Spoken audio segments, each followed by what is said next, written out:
Dear students, welcome you all in Chemistry Drive with Ravneet. So in this video, we are going to continue with the topic nuclear chemistry, and in this video, we are going to cover the next topic, that is Soddy-Fazan-Russell group displacement law.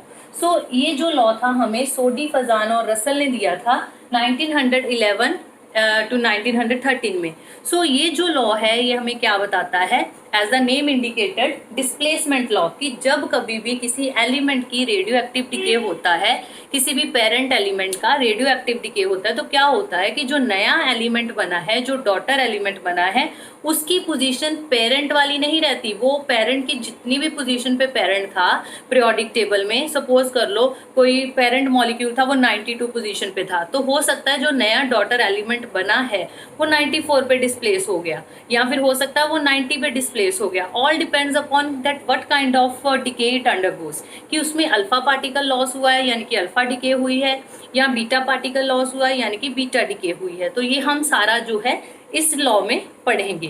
तो जैसे कि मैंने already थोड़ा सा आपको बताया हुआ है, जैसे कोई भी हमारे पास एलिमेंट है, मैंने कल रिप्रेजेंटेशन समझाई थी आपको कि अगर ये x कोई भी एलिमेंट है, a इसका क्या है मास नंबर, ठीक है, और z इसका क्या है एटॉमिक नंबर, तो आप ऐसे रिप्रेजेंट करते हो. अगर इस एलिमेंट का कोई भी एलिमेंट है, तो अगर इसमें अल्फा डिके होता है, अल्फा डिके का मतलब अगर अल्फा पार्टिकल लॉस होता है, और ये भी आपको बताया गया था कि बेस्ट रिप्रेजेंटेशन अल्फा पार्टिकल की क्या है, हीलियम. सो 4/2, ठीक है, 4/2 helium is one of the best example जिसको आप as a alpha particle consider कर सकते हो. तो कहता है कि किसी भी अगर एलिमेंट का अल्फा डिके होता है, तो उस केस में हमारे पास जो एटॉमिक मास होगा उस एलिमेंट का वो 4 यूनिट डिक्रीज कर जाएगा, और एटॉमिक नंबर जो है वो 2 यूनिट डिक्रीज कर जाएगा. जैसे कि मैंने यहाँ पे एग्जांपल लिखी है यूरेनियम 238.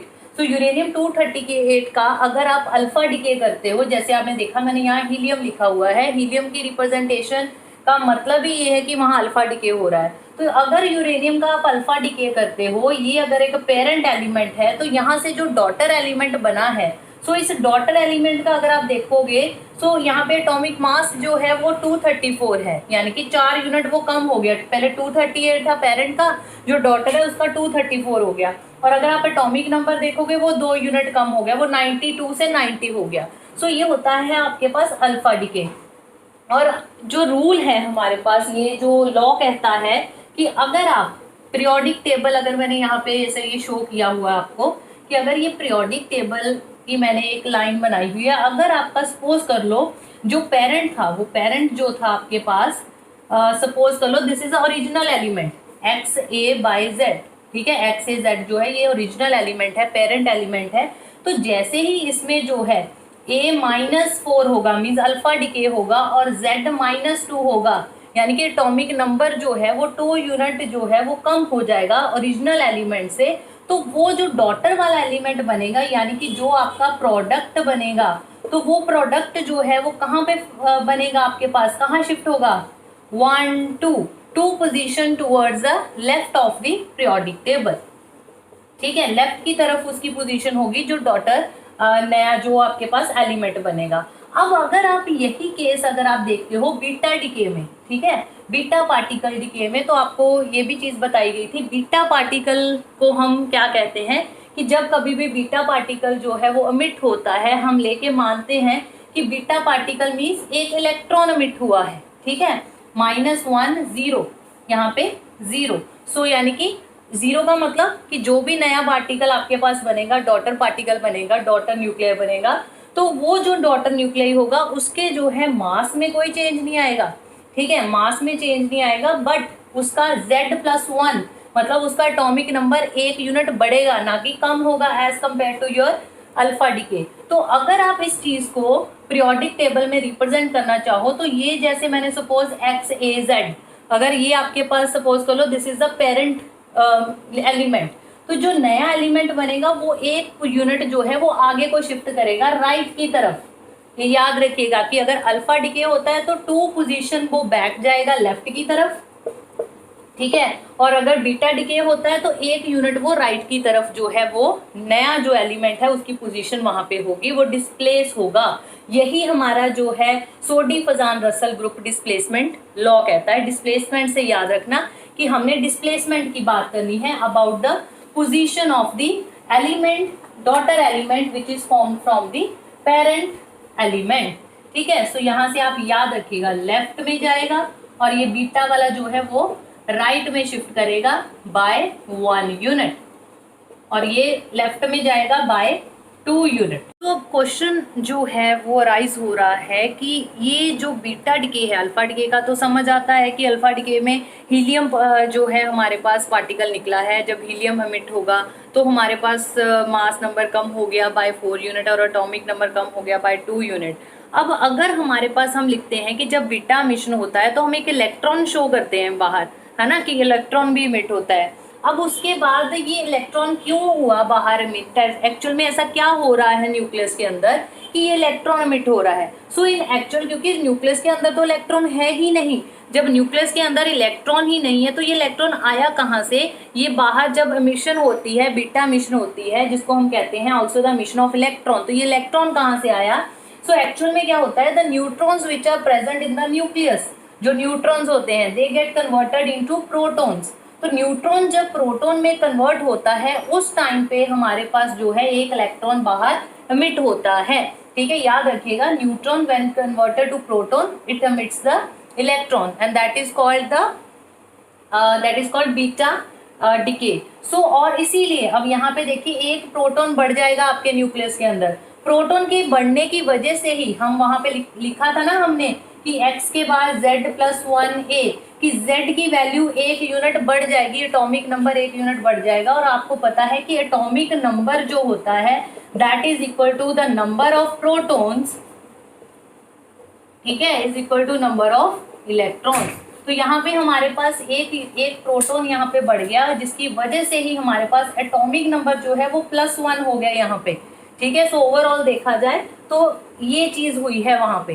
ठीक है, याद रखना कि न्यूट्रॉन प्रोटॉन में कन्वर्ट हुआ तभी एक प्रोटॉन वहां पे बढ़ने की वजह से ही हमारे पास proton directly related to the atomic number, so that's why z+1 हो गया हमारे पास। फिर अब एक और, ये तो एक्सप्लेनेशन थी कि डिस्प्लेसमेंट लॉ की हमने दी है कि क्यों डिस्प्लेसमेंट होती है, क्या होता है जब हमारे पास अल्फा बीटा डिके होता है।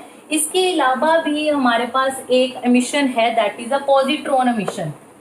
पॉजिट्रॉन एमिशन, पॉजिट्रॉन एमिशन क्या होती है कि अब ये सिलसिला जो है कन्वर्जन का, न्यूट्रॉन का प्रोटॉन में, प्रोटॉन का न्यूट्रॉन में, in order to maintain the stability of the nucleus, ये चलता रहता है। तो दैट्स वाई क्या होता है हमारे पास ये जो है electron capturing and electron releasing phenomena it keeps on going, कि अगर न्यूट्रॉन ने इलेक्ट्रॉन एमिट कर दिया तो वो प्रोटॉन में कन्वर्ट हो जाएगा।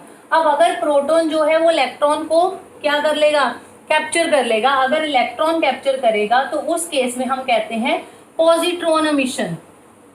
ठीक है, उसको बोलते हैं positron, denoted by beta positive और electron E0+1, this is positron emission. Positron emission का मतलब है कि प्रोटॉन ने एक इलेक्ट्रॉन कैप्चर कर लिया और वो किस में कन्वर्ट हो गया, न्यूट्रॉन में।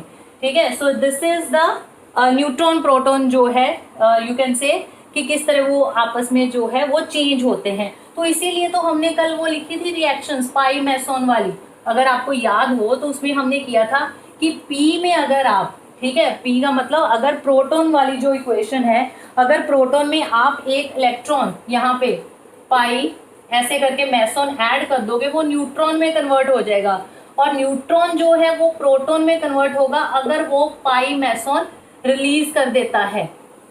ठीक है, यहाँ से इलेक्ट्रॉन को ही पाई नेगेटिव लिख सकते हो आप। ठीक है, अगर ये कैप्चर कर लेगा ये न्यूट्रॉन में कन्वर्ट हो जाएगा और न्यूट्रॉन अगर एमिट कर देगा वो प्रोटॉन में कन्वर्ट हो जाएगा। और इन दोनों के बीच में जो एक इंटरेक्शन का सोर्स है न्यूट्रॉन और प्रोटॉन के बीच में, that are the मैसॉन्स, pi Mason.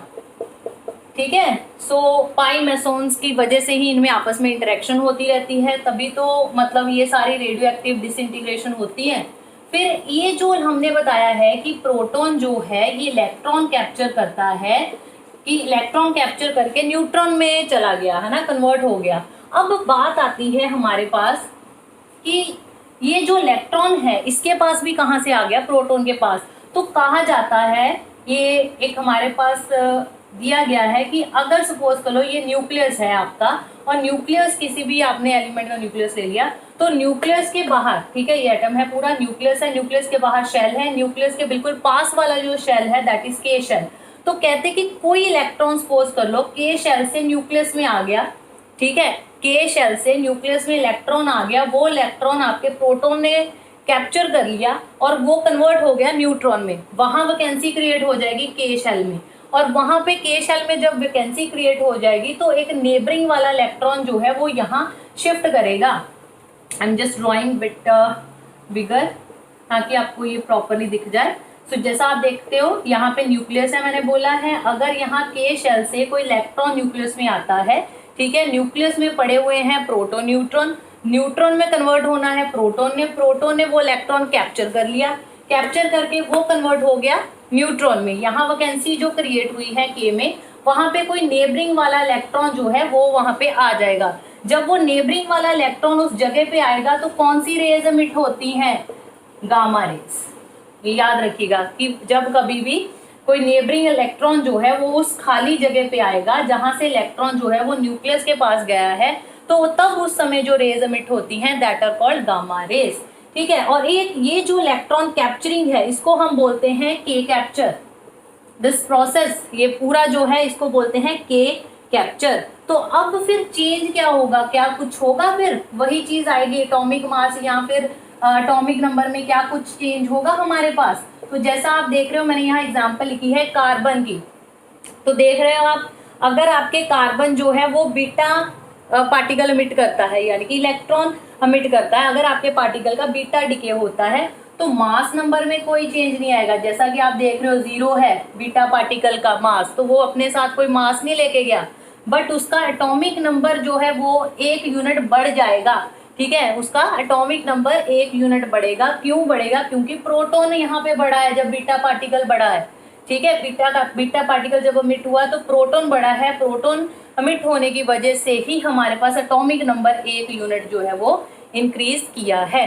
यही अगर हमारे पास होता है पॉजिट्रॉन एमिशन, तो पॉजिट्रॉन एमिशन में आप देखोगे कि आपके पास जो पॉजिट्रॉन एमिशन है, यहाँ पे फिर से मास नंबर में तो कोई चेंज नहीं आएगा ना, 13 का 13 ही रहा, नाइट्रोजन 13 था, वहां से कार्बन 13 बना है, बट क्या हुआ था, प्रोटॉन जो था उसने एक इलेक्ट्रॉन कैप्चर करके वो न्यूट्रॉन में कन्वर्ट हो गया, मतलब प्रोटॉन तो कम हो गया ना एक, तो प्रोटॉन कम हो गया मतलब एटॉमिक नंबर कम होगा। तो याद रखिएगा जब कभी भी बीटा एमिशन होती है तो आपके पास जो है एटॉमिक नंबर 1 यूनिट बढ़ता है, जब पॉजिट्रॉन एमिशन होएगी तो आपके पास एटॉमिक नंबर 1 यूनिट कम होगा, ठीक है। सो ये हमारे पास था। तो के कैप्चर भी ऑलमोस्ट, के कैप्चरिंग मतलब कैप्चरिंग ऑफ इलेक्ट्रॉन, तो उसमें भी जब कभी के कैप्चरिंग होगी तो उसमें भी एटॉमिक नंबर जो है वो 1 यूनिट कम होगा, ठीक है। के कैप्चर यही तो है, capturing of electron by the proton. तो के कैप्चर या positron emission is 1 and the मतलब एटॉमिक नंबर मास नंबर वाला चेंज वाला सिस्टम दोनों में सेम रहेगा। फिर इसके अलावा भी कहते हैं हमारे पास 2 तरह के पार्टिकल्स होते हैं, न्यूट्रिनो एंड एंटी न्यूट्रिनो। कहते हैं कि जब कभी भी बीटा डिके होता है तो कुछ हमारे पास, जब कभी भी बीटा डिके होगा हमारे पास, बीटा पार्टिकल एमिशन होगी हमारे पास। फॉर एग्जांपल अगर आपके पास कार्बन 14 है, ठीक है, कार्बन 14 से अगर हमारे पास बन रहा है नाइट्रोजन, ठीक है, और साथ में यहाँ पे बीटा डिके कर देते हैं, ठीक है, ये कार्बन 14 था, 14 का 14 रहेगा, ये 6 से 7 हो जाएगा क्योंकि प्रोटॉन में चेंज हुआ है। कहते हैं एक चार्जलेस मासलेस पार्टिकल जो है वो एमिट होता है, म्यू से डिनोट करते हैं, जिसको आप बोलोगे न्यूट्रिनो।